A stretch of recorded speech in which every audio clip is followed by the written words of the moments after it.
What is going on, guys? Welcome back to the MG YouTube channel. I'm Malachi Greb, CEO of Elite Automation, Elite Properties, and an investor in Tesla. So, first of all, I have to start off with saying this is not investment advice. However, really, a lot of people need to wake up, and I really want to make this video for individuals that are looking for investment opportunities, and especially those who already have familiarity with the stock market. And if you know anything about Tesla, know anything about their product, know anything about Robotaxi, you know, I probably spend almost more time consuming what's going on with Tesla, experiencing Teslas with the Cybertruck that we're driving right now in FSD, with the Model Y that we have, and just really consume a lot of my free time with those type of things. Even when I'm working on other tasks that I'm doing with properties or automation or whatever, I'm constantly soaking in information on Robotaxi and Tesla and what's going on with that company. And we're really at a monumental point with that company where Robotaxi is now starting to truly expand, right? And it's not just words. It's not just Elon's commitment. It's not just, Tesla's commitment saying, hey, this is what we're going to do in a few years. They're actionably starting to do things. So, if you're not already following the channel and you haven't been up to date, they've already launched in Austin, Texas, with the safety rider. They then expanded that area just like a couple weeks later. They then expanded the area again a couple weeks later after that. They've only been in service like 45 days, and they've already expanded the area 2 times. And now, again, this is words, but Elon said that they're going to expand it 10x based on the previous expansion. So now we have 1x'd because basically this new expansion they just did just doubled it. So we just 1x. So there's 9 more x's to go before it reaches what Elon said that it would reach. And this is going to happen like before the end of this year. Another thing that was a thing that was said is that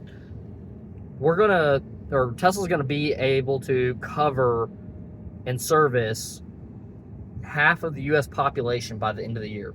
So I've already kind of ran through all the different cities that they need to be in to be able to accomplish this. And you can go check that out on my X or something like that.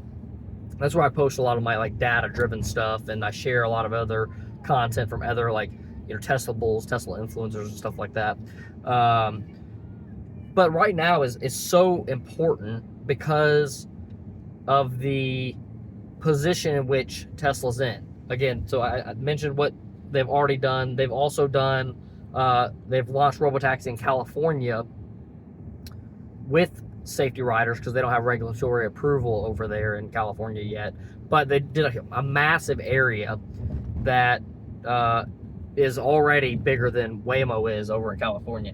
Now, there's a plausibility when they go to move the safety driver as a rider, maybe they have to shrink the geofence area, but I highly doubt they're going to do that. I think they're going to use this time to confirm that big geofence area.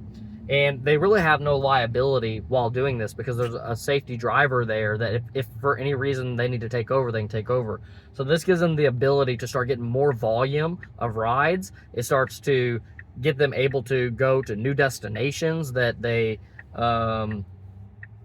maybe not have been validating just yet, just because, whenever somebody, calls for a ride, it calls rides to all different types of scenario that's based on whatever that person's desire is. And where you can try to map out, and you can definitely map out every single road, it's almost impossible to map out every single incidence. So just overall giving more incidences of needing to pull over here and needing to, pick up there, drop off there, those different incidences that you can't get just by mapping and validating without trying to stop at every single location or trying to pick up at every single location and then just see the performance of how it operates in those instances.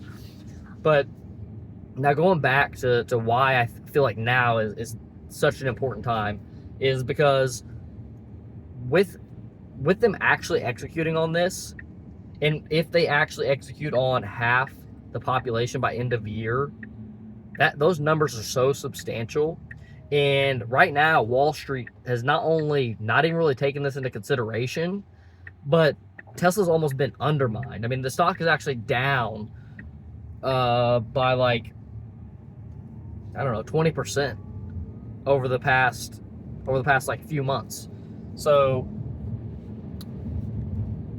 whenever you have an opportunity where something is completely downplayed, yet there's like this huge major upside, and there's all these catalysts that that help validate the story and confirm, the story. And the story for Tesla is basically that Robotaxi will be a thing. It will service the entire United States, and they won't have drivers in the car. Once they're able to do that, they'll become so extremely profitable. Just if they charge the prices they're charging now, which they're actually charging less than Uber and Lyft. And like so like one of the examples that I've heard is like Uber was like $20, Lyft was $15, and then Tesla charged $14. So if Tesla still charges, I'm gonna use a random example because I don't have the data on hand. But let's say, for instance, Uber is running at like $2.50 per mile. Basically, Tesla is operating at $2 per mile right now. So if they undercut them in price like that, people are going to use that service. Another cool and interesting fact is that people are actually overpaying for Waymo. So for that same mileage, it might be $4 for Waymo, because people actually prefer take a Waymo because it's a Jaguar I-Pace. It's not somebody's like beater hoopty 19. What year are we in? 20. Yeah, somebody's. They won't let you have a 1990s hoopty on there, but some 20-year-old vehicle, 15-year-old vehicle, whatever, however old they are, there's ragged out and beat to death. Whenever you get into a Waymo, you don't have to experience that. You don't have to deal with that. Like I've been in some Ubers where people. Sorry, I got calls coming through. Oh my god. But yeah, I've been in some Ubers and stuff that. Damn, we'll go straight. I just disengaged autopilot, by the way, because I want to go straight and not right. I want to make a pit stop real quick. But Thornton's. Actually, if you want to put it in, you can. Yep, that's stop. By the way, this is like the only time I ever intervene with FSD and whatnot. So, but overall, the experience of Waymo is going to be better. So this is kind of the story of Tesla, and then basically once they remove that safety driver, even if they have like a 10-to-1 teleoperator to FSD, they become extremely profitable. They're operating at like 40 cents a mile or something like that. And if they charge even $1 a mile, they're going to make 60 cents per mile, which is, a huge profit margin, 60% profit margin. And the other big thing, it's so vast. It's going to cover so much of the population. It's basically going to be able to not only do what like Uber can do in revenue right now, but it's going to be able to do even more than Uber because the total addressable market will become much larger. What that means is if you can bring ride prices down, even more people will start to use rides. Like there's a lot of people that still use bus, or there's a lot of people that might even start to transition from owning a vehicle if they can just take a ride share. And there's a lot of people who don't want to take ride share because they just don't want to ride in the vehicle with somebody. They feel weird about it. Whereas like you take the driver or rider out of a car. Now people start to feel a lot more comfortable about using a rideshare service, especially in towns where it's a smaller town. I live in a town that's like 300,000 population, so it's not super small, but it's not like super huge either.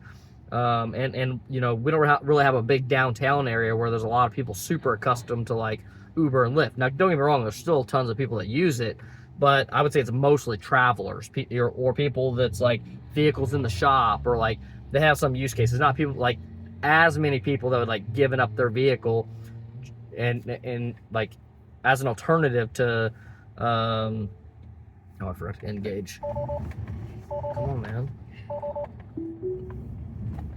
Okay, we're engaged. But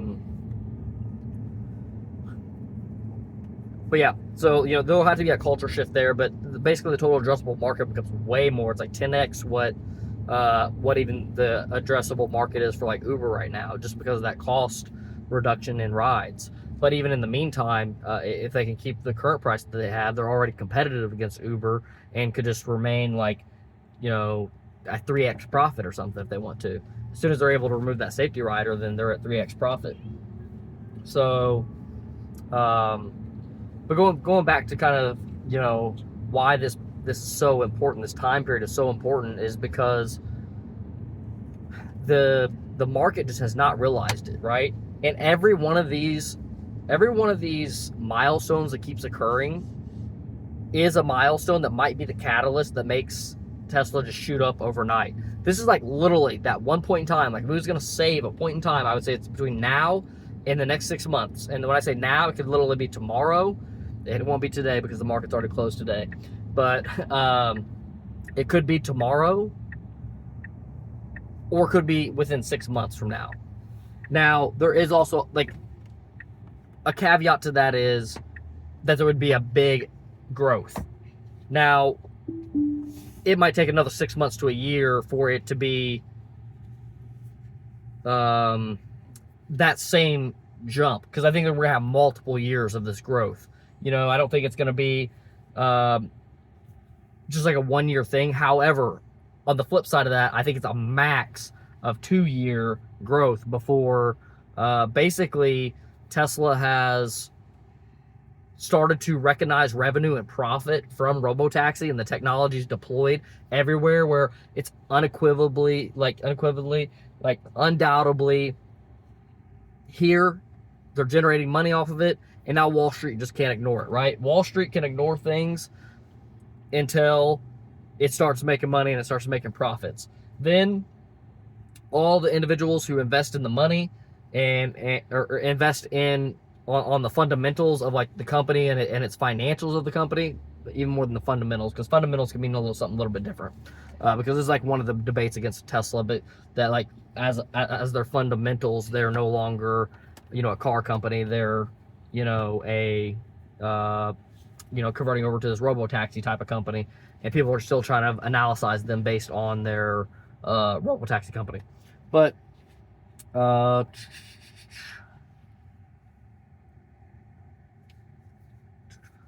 like, again, if we pulled back and we looked at a chart and we said, if we pulled back and we looked at a chart, this would look something along the lines of how Amazon did back in the day. Somebody said don't compare stocks. I was listening to somebody else that said don't compare stocks. That's what one company did back in one day. But however, like, if you look at it, you'll see such a huge exponential growth, and everybody says, oh, I wish I would have bought in at that point. I wish I would have bought in at that point. This is one of those points in time where people wish they would have bought in at this point. And that's really why I wanted to make this video today, is kind of to consolidate some of these things and more summarize some of the other things that I've discussed in some of the other videos, because some of the other videos I go deeper into certain subtopics. But I really wanted to bring this back and this is a big reason why I make Tesla videos and why I'm a big investor in Tesla. It's actually my #1 stock market investment. But I want other people to have the opportunity to see and learn what Tesla is doing, so that they can have the opportunity to potentially make a huge amount of money. If you analyze and you think that this is something that is the future, and you think that this is something that is right around the corner, then I want more people to be able to know that. I want more people to be able to understand that. I want more people to do like research and be able to maybe one of our videos triggers the interest, and that's when they start digging into and looking at the facts behind things, right? Don't just listen to my opinion. Don't just listen to some other bull's opinion. Don't listen to some other bear's opinion. The one big thing about Tesla, though, is that you have very strong bears and you have very strong bulls, and When it comes to the bears, like Tesla, mainstream wise, like mainstream media is like completely beat up, and it's honestly not treated very fairly at all. Like literally everything that they do that is substantial at all, it has some negative play on words about, you know, oh, Tesla could not get regulatory approval in California, so they had to launch Robotaxi with a driver in the seat. You know, whereas like this is just something to help escalate things forward. I don't want to get too deep into that because I've made other videos, and you can subscribe to the channel and watch some of those other videos. We have a whole Tesla playlist if you want to go like click there and check that out. But yeah, we go deep into a lot of those different topics, and you can see those things there. But again, subscribe to the channel if you like this type of content. If you want to see any other Tesla related content, and also too, like as we're going along, we're gonna be doing more stuff with our property investments, and probably share some more insights on like Elite Automation and stuff like that. I kind of keep that business a little bit more private. However, it's the most like functional business that I actually have, whereas like everything else that I do is kind of, you know, me and Jenna and the family, the kids and everything like that, basically. And we, hire contractors occasionally and stuff like that as well. But don't really have, employees and overheads. I don't want to get too deep into that, but Elite Automation is like much more structured with employees and departments, financial departments, HR department, those type of things, engineering departments. But yeah, I guess this is a good time too. This video can be sponsored by Elite Automation. Elite Automation is an automation robotics company that builds manufacturing equipment of all different types. But our core competency is really on the robotics and really just automating processes, either manual processes or taking older automated pieces of equipment or older machinery and kind of making it more modernized. Not necessarily retrofits. We do new capital type of business. So like generally greenfield type projects, but we still do take on like not necessarily refurbishment, but like kind of redesign and revitalize different operations with automated systems. So if this is something that seems, or if you know somebody that's an engineer or buys capital equipment, definitely would be great for you to share Elite Automation's information with them. You can find them at eliteautomationusa.com. Peace. Catch you on the next one, and thanks for viewing.